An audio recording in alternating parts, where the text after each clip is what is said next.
তিনটি কারণে মানুষের হায়াত বৃদ্ধি পায়।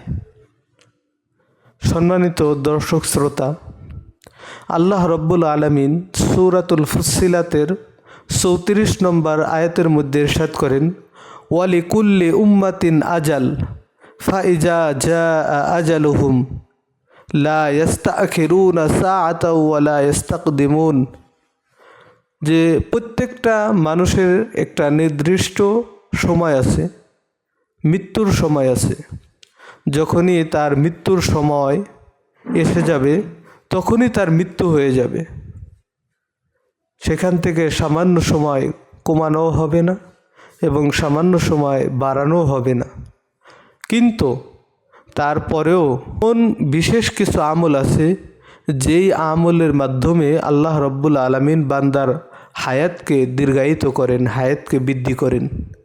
এখানে হায়াতকে বৃদ্ধি করার কয়েকটা অর্থ হইতে পারে। এক নম্বরে হায়াতকে বৃদ্ধি করার অর্থ হইতে পারে যে আল্লাহ তাআলা বাস্তবিক পক্ষেই তার হায়াতকে বৃদ্ধি করে দিবেন।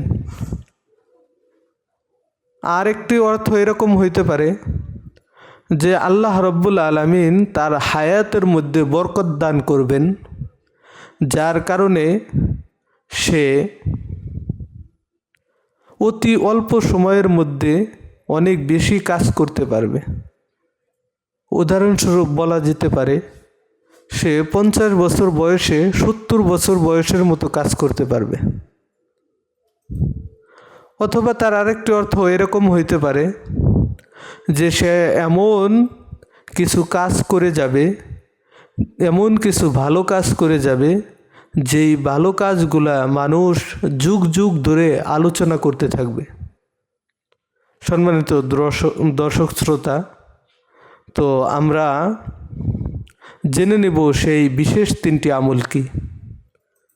এক নম্বর আমল হলো মা বাবার সাথে সদ্ব্যবহার করা।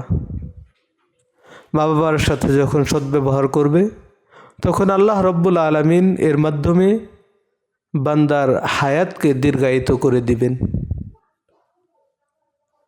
আর দ্বিতীয় যে আমলটি, সে আমলটি হলো আত্মীয়তার সাথে সম্পর্ক জড়ায়া রাখা।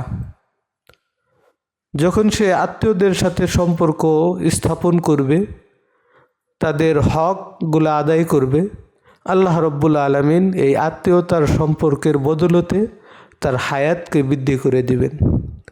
3 নম্বর আমলটি হলো প্রতিবেশীদের সাথে উত্তম ব্যবহার করা। আমরা মানব জাতি, সামাজিক জীব। প্রতিবেশীদের সাথে আমাদের অনেক হক জড়িত আছে।